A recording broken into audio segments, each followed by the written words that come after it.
Terminamos el relato hoy de Babel, Génesis 11. Perdone no haber explicado este rayón en el brazo al principio. Le dije a una hermana de la iglesia que me agarré con mi esposa y salí perdiendo. Y dijo la hermana, ¿de ahí?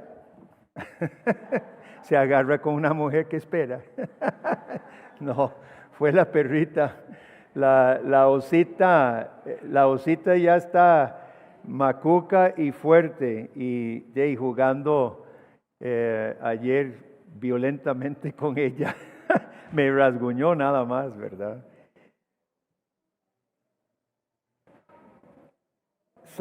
Génesis capítulo 11, hermanos. Hace 15 días, ¿se acuerda que iniciamos el relato de Babel? ¿Se acuerda? Y hoy terminamos este relato. Génesis 11, 1. ¿Ya lo tienen? Tenía entonces toda la tierra una sola lengua, unas mismas palabras.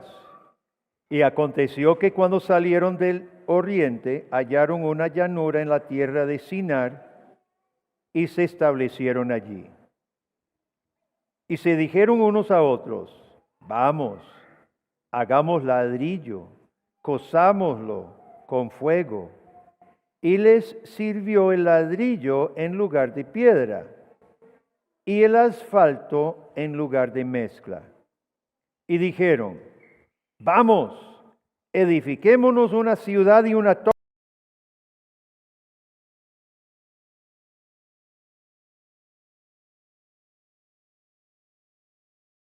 Descendió Jehová para ver la ciudad y la torre que edificaban los hijos de los hombres. Y dijo Jehová, he aquí el pueblo es uno, y todos estos tienen un solo lenguaje. Y han comenzado la obra, y nada les hará desistir ahora de lo que han pensado hacer. Ahora pues, descendamos y confundamos allí su lengua, para que ninguno entienda el habla de su compañero. Así los esparció Jehová desde allí sobre la faz de toda la tierra, y dejaron de edificar la ciudad. Por esto fue llamado el nombre de ella Babel, porque allí confundió Jehová el lenguaje de toda la tierra, y desde allí los esparció sobre la faz de toda la tierra. En el sermón pasado hablamos de los ídolos inventados por los hombres en Babel. No sé si se acuerdan que hablamos de cuáles ídolos fueron. Ídolos del hombre, hagámonos nombres, ¿se acuerdan? Ídolos de tecnología, se inventan. En vez de piedra, se inventan coser ladrillo y usar brea. Ídolos de poder, Nimrod, fundador de Babel, ¿verdad? Entonces, ¿qué iba a hacer Dios de esta situación? Chicos, jóvenes, yo quiero animarles a que tengan su Biblia, porque hoy vamos a aprender algo muy importante de qué hace Dios en estas circunstancias. Yo quiero que usted lo vea, tenga su Biblia, por favor. Decía un pastor, si no trajo Biblia, siéntese a la par de un cristiano. Usted sabe que siempre animo a traer su Biblia hasta con lapicero. Versículo 5. ¿Qué dice? Dios descendió para ver. Vamos a ver muchas ironías en los siguientes versículos y esta es la primera. Los babilonios primitivos van a hacerse un nombre alto según ellos. Hagámonos nombre y una torre. Su nombre va a ser alto, eterno, representado por una torre que llega al cielo, versículo 4. Y como no hay piedra, aplican la tecnología, aplican el cerebro, aplican la mente y hacen hornos para coser ladrillo y buscan brea. Este es un gran empeño. Ellos no son nada conformistas, ni pasivos, ni perezosos en su rebeldía contra Dios. El pecado, hermano, no es meramente pereza con Dios. Mentira. Muchos pecadores son bien activos y bien creativos y bien esforzados en su rebeldía. Y tal vez lo fuimos nosotros.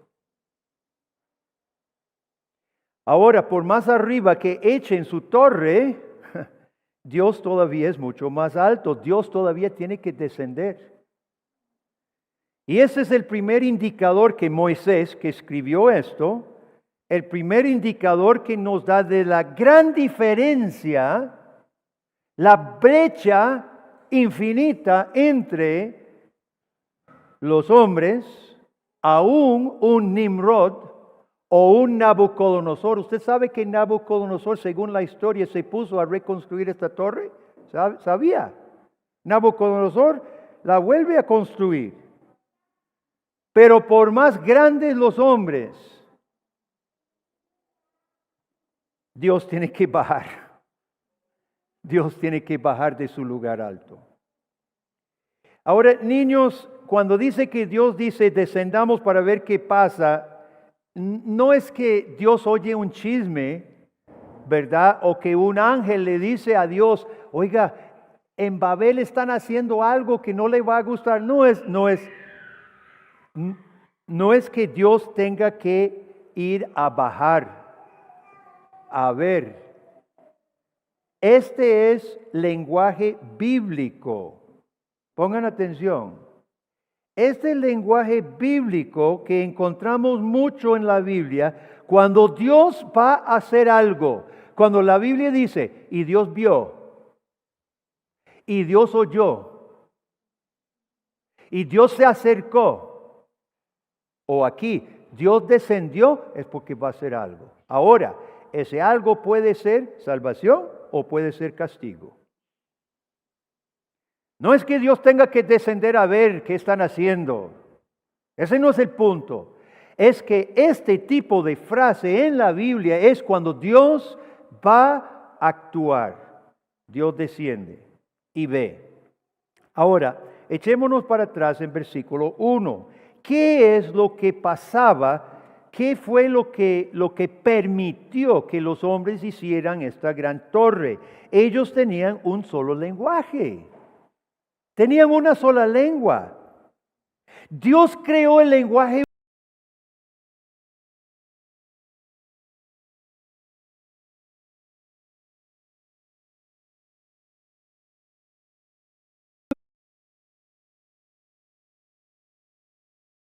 Sabemos qué idioma, ¿verdad? Nosotros vamos a dar una clase de inglés, porque no hablamos algunos idiomas. Dios no tuvo que darle una clase de idioma a Adán para decirle, y a propósito no quiero que comas del árbol de la ciencia del bien. No, Adán entendía. Parte de ser hecho a la imagen de Dios, mi hermano, es tener la capacidad innata. Estos huilillos, estos niños que están naciendo, no nacen sabiendo hablar, pero tienen una predisposición de imitar y de absorber y de hablar. Eso es parte de ser hecho a la imagen de Dios. Y Adán como socio y administrador del pacto, ojo, Dios crea el mundo haciendo ¿qué? Hablando, sea la luz, divídanse las aguas. ¿Y qué hace Adán el primer día de su vida? Desfilan los animales.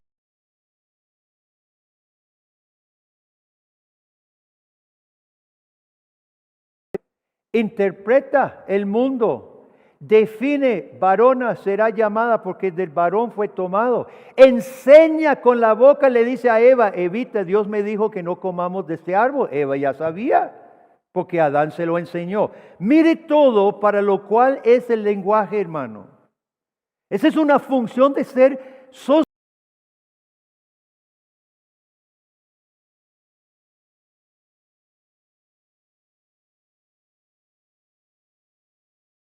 ciego hay lenguaje de braille. Todo es lenguaje.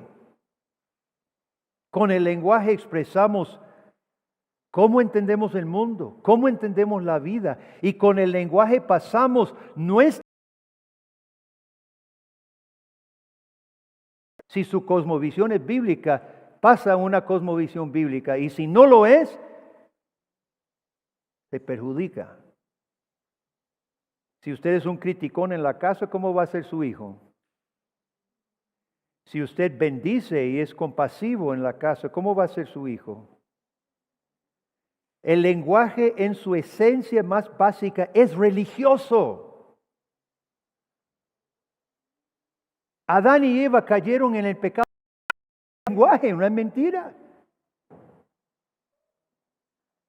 Toda mentira es hablada de una forma u otra, comunicada en lenguaje. Usted puede pensar en alguna forma de mentir que no sea a través del lenguaje. No puede porque no existe, ya lo pensé.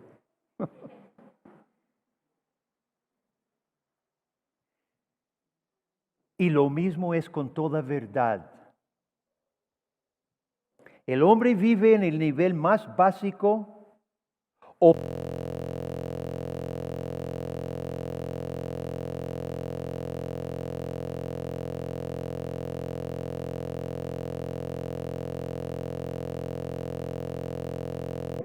es mejor decir, una imagen necesita 1000 palabras para interpretarla.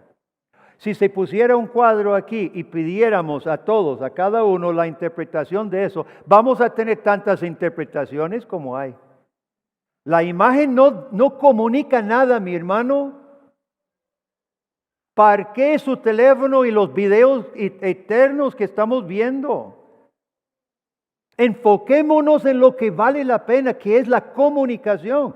Toda película necesita interpretación. Aquellas películas viejas animadas sin palabras, no sé si usted ha visto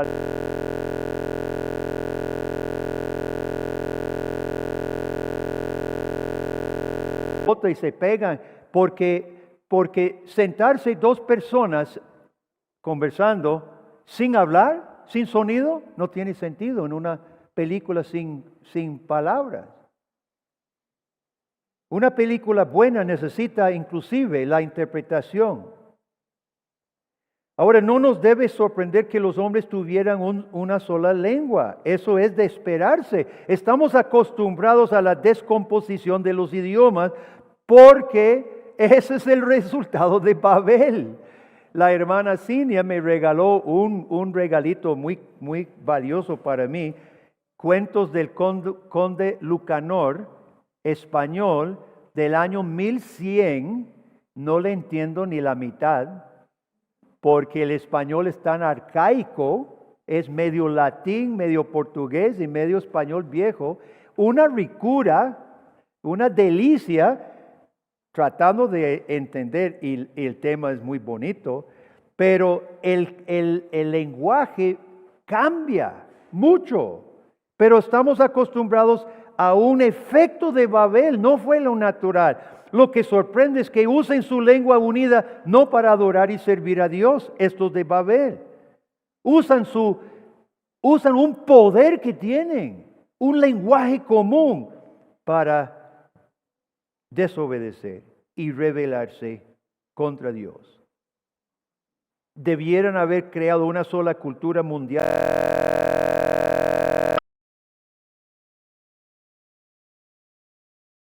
Los que hemos viajado no nos imaginamos un mundo con un solo lenguaje. ¿Y cuántas barreras y malos entendidos crean las diferencias del lenguaje? Pregúnteme a mí. Como el pobre turista que llegó a Costa Rica, ¿verdad? Y le encantó un plato. Y quería, la próxima vez que visitara Costa Rica, quería volver a pedir el plato. Entonces apuntó, Luna, no te vayas. Le sirvieron mondongo. Y su traductor tonto de teléfono tradujo, mondongo, Luna, no te vayas. Es que los problemas en que nos mete el lenguaje. La inmensa importancia del lenguaje se ve en el hecho que Jesucristo se llama Verbo de Dios, palabra de Dios, Logos. Jesús dedicó 3 años sólidos para revelar, comunicar y explicar sus actos presentes y futuros. Empezó su ministerio predicando. Marcos 1:14, vino Jesucristo de Galilea predicando el evangelio del reino de Dios, diciendo: el tiempo se ha acercado, el tiempo ha llegado, el reino de Dios se ha acercado, arrepentíos y creed el evangelio. Y terminó su ministerio en el monte de Oliva predicando, diciendo: me seréis testigos en Jerusalén, Judea, Samaria, hasta los fines de la tierra. Y mientras sube al cielo está predicando todavía. Jesucristo vino hablando la palabra de Dios de principio a fin. Y nosotros, creados a la imagen de Dios, en Cristo, su boca y la mía es santificada. Nuestras bocas deben emitir palabras que solamente honren a Dios. Solamente comuniquen la verdad de Dios, la justicia de Dios, la santidad de Dios y la forma en que Dios interpreta este mundo y la vida.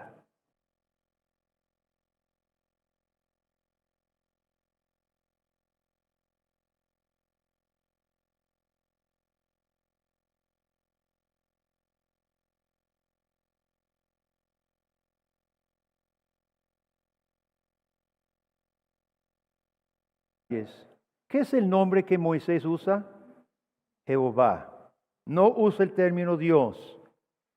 Ese es el nombre pactual de Dios. Porque los hombres en este momento que Dios los manda a poblar la tierra, debieran haber estado sirviendo el reino de Dios como socios del Creador. Pero ellos hacen otra cosa. Hacen su propio reino humano. Dios nota la gran bendición que tenían con un solo lenguaje en el versículo 1. Esto debiera hacerlo, bueno, los hacía fuertes. Habría sido una herramienta importante en el servicio del bien, tener un solo lenguaje en todo el mundo, hermano. Imagínense qué podrían hacer los hombres. Pero ahora que se revelan, esta unidad del lenguaje los unía en el mal.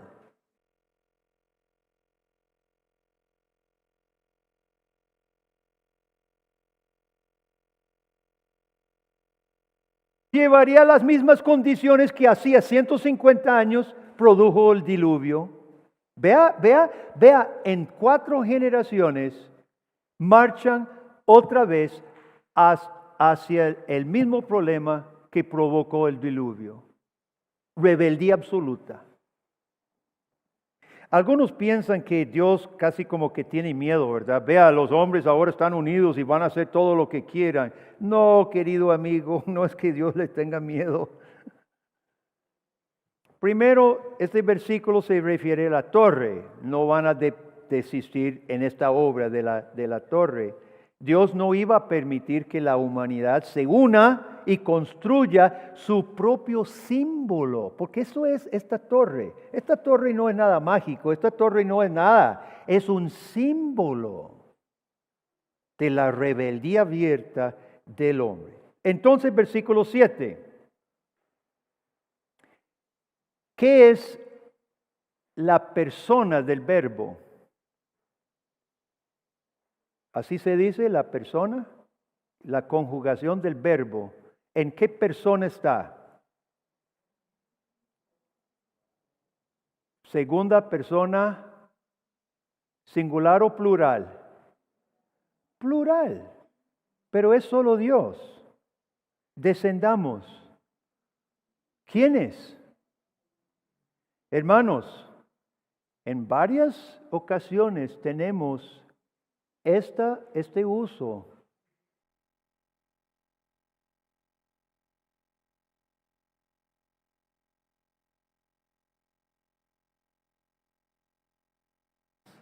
Este es el mismo, descendamos. Este es el Dios trino, mi hermano.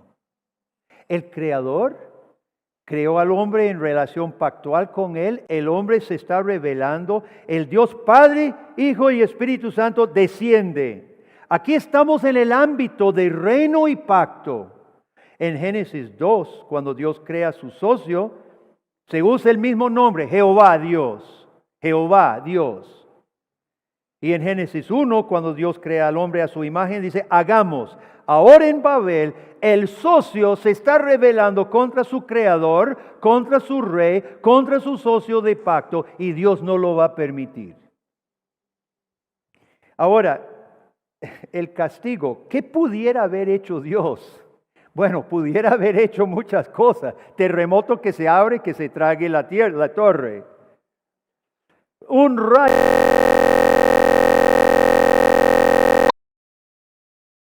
Haberlos matado a todos.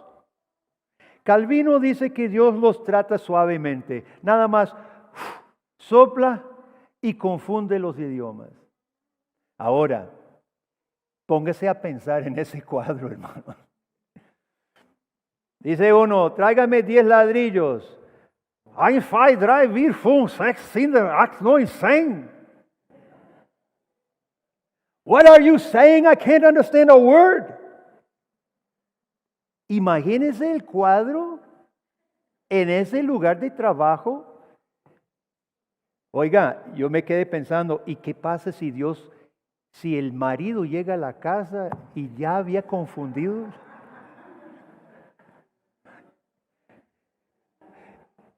Yo creo que Dios tuvo misericordia de los matrimonios, porque ahí se fueron, ¿verdad? Juntitos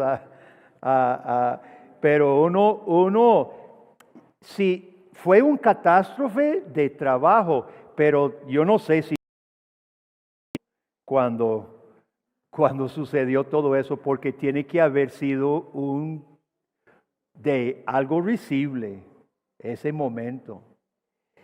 Y versículo 8 dice tranquilamente, y así los esparció.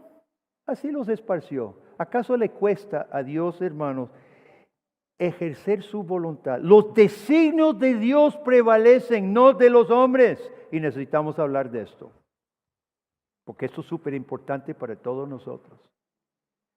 ¿Cuál voluntad prevaleció? La de Dios. 2 veces, versículo 8, versículo 9, dice que Dios los esparció. 2 veces, por si estuviéramos medio dormidos leyendo.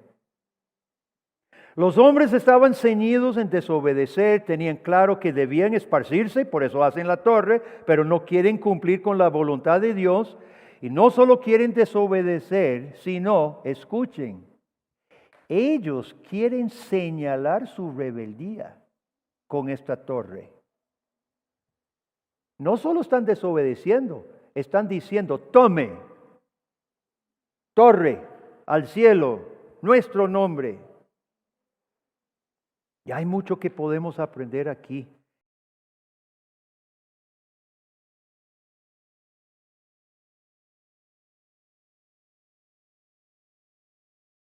El hermano Marcelo habló del pietismo ahora en la escuela dominical. Constantemente el cristianismo está cayendo en el misticismo, el paganismo, volviendo un sentimiento, la religión. ¿Cuántas personas a mí me han dicho, no, es que yo siento? Eso no es la religión, hermano. La religión es lo que hace alma y cuerpo, porque no los puedes dividir. Enséñame tu alma y yo te veo a vos. La religión es lo que alma y cuerpo hace todos los días. Y nuestros actos, como aquellos que construían la torre, sus actos son su torre.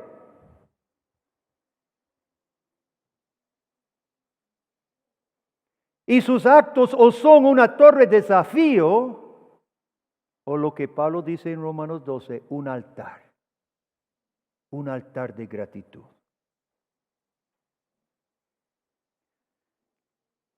El primer día de la semana que Dios ha designado como día de reunión pactual, ¿dónde está su cuerpo y su alma? Si está postrado en una cama un domingo en la mañana,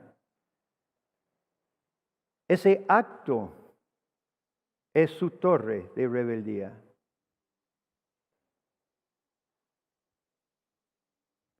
Lo que hacemos o no hacemos en el hogar para cumplir o no cumplir Deuteronomio 6. Hablarás estas palabras que yo te mando hoy en la casa y en la calle. En la mañana y en la tarde pondrás mis palabras en los postes de tu puerta.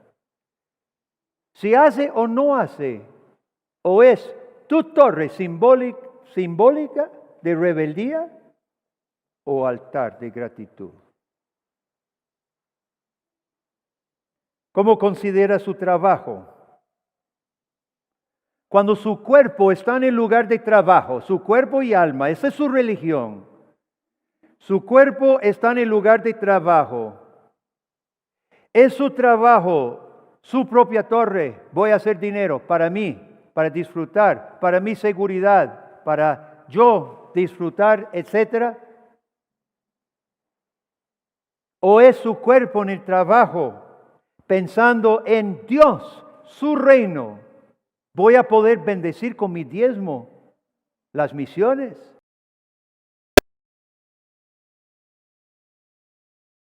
Honesto y justo. Y es bueno. Y voy a glorificar a Dios.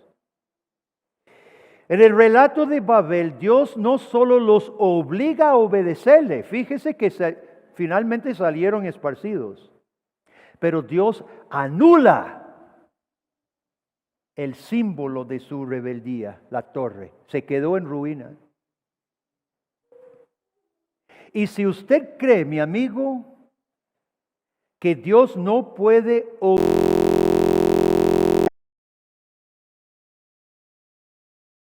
todo puede hacer tan fácil que sopló y confundió los idiomas.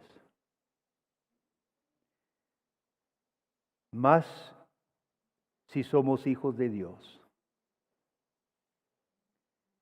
¿Usted cree que su salud es suya para desobedecer a Dios? ¿Qué tan fácil, qué tan difícil es para Dios quitar la salud de una persona? Le digo que no es difícil.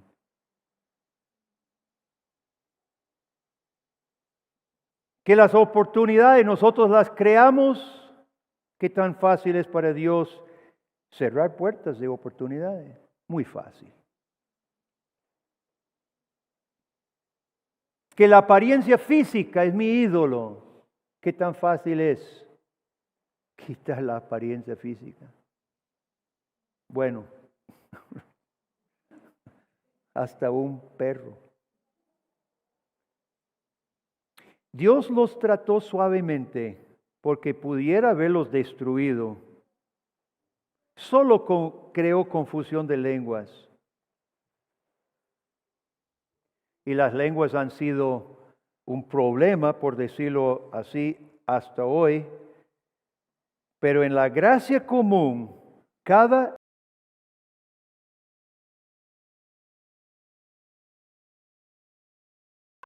voluntad de Dios.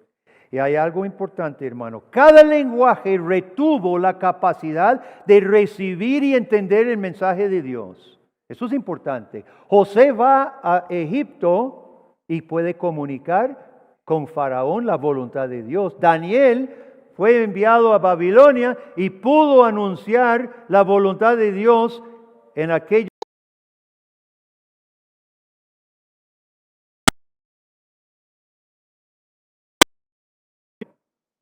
La capacidad de poder recibir el mensaje de Dios. Y es ahí que tenemos que hablar de Pentecostés. Dios no disolvió los idiomas. Los apóstoles predican el evangelio en cada lengua. Usted sabe, hermanos, que Dios muchas veces no anula mágicamente las consecuencias del pecado. A todos nos ha pasado. Hemos pecado. Ha habido consecuencias malas, difíciles, terribles. Nos convertimos al Señor, o aún habiendo sido hijo de Dios. ¿Y qué pasa? Dios no anula la consecuencia, la santifica y termina siendo bendición. Vean lo que pasa, hermanos. El lenguaje español fue parte del castigo de Dios, pero es santificado porque podemos anunciar a Cristo en español. Y es por eso que ponemos tanto énfasis en esta iglesia, hermano. De parquear el teléfono y la computadora.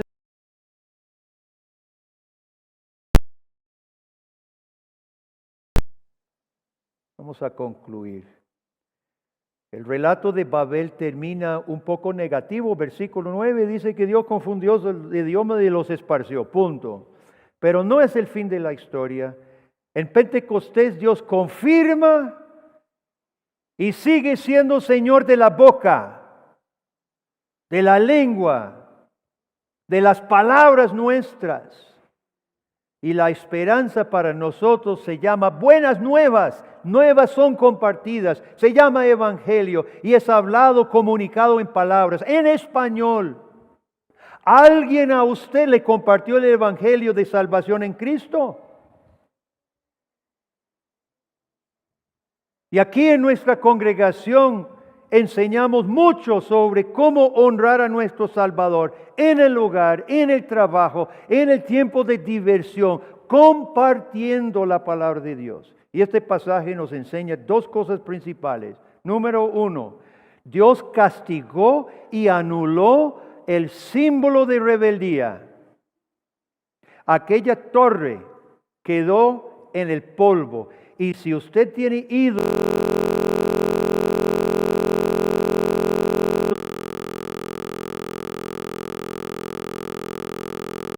segundo, el lenguaje fue confundido, las lenguas fueron confundidas como castigo, pero en Pentecostés Dios retoma todos los idiomas y los santifica. Y como socios de Dios, aquí esta reunión pactual, una reunión de pacto con nuestro Dios de pacto, como socios de Dios, hoy hagamos un compromiso de usar nuestro bello lenguaje español para su gloria únicamente. Fuera lo malo, fuera las mentiras, fuera vulgaridades, críticas, desprecios, fuera. Empecemos por confesar a Cristo como único Salvador y Señor de nuestra boca y sigamos con comunicar las hermosas verdades que Dios tiene en su palabra, con el cónyuge, con nuestros hijos, con nuestros familiares, con el vecino, con el mundo. Que las torres idólatras se queden en el suelo, pero que nuestras bocas siempre honren a nuestro misericordioso Salvador. Amén. Oremos. Padre, gracias por este relato de Babel. Gracias que fuiste compasivo en el castigo. Dios, qué terrible es el pecado. Habiendo pasado el diluvio hacía poco, los hombres, al igual que hoy, nos rebelamos. Eres Dios paciente. Y gracias, Padre, que el mismo castigo de confundir las lenguas, hoy es bendición porque el Evangelio se va para todas las naciones y todo idioma, inclusive el nuestro, capaz de comprender plenamente las bellas noticias de salvación en Cristo y todo lo que necesitamos saber para creer en ti y servirte. Padre, perdónanos por el uso de nuestras bocas, el mal uso, Dios. Perdónanos. Limpia nuestras bocas Ayúdanos a comunicar tu verdad, tu justicia, fuera las mentiras en todo sentido, Dios. Abajo los ídolos, aquellas torres idólatras.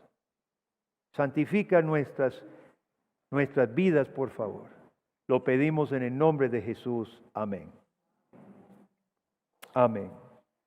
Y vamos a cantar, hermanos, a Cristo coronad. Lindo himno 221, por favor. 221, a Cristo coronad.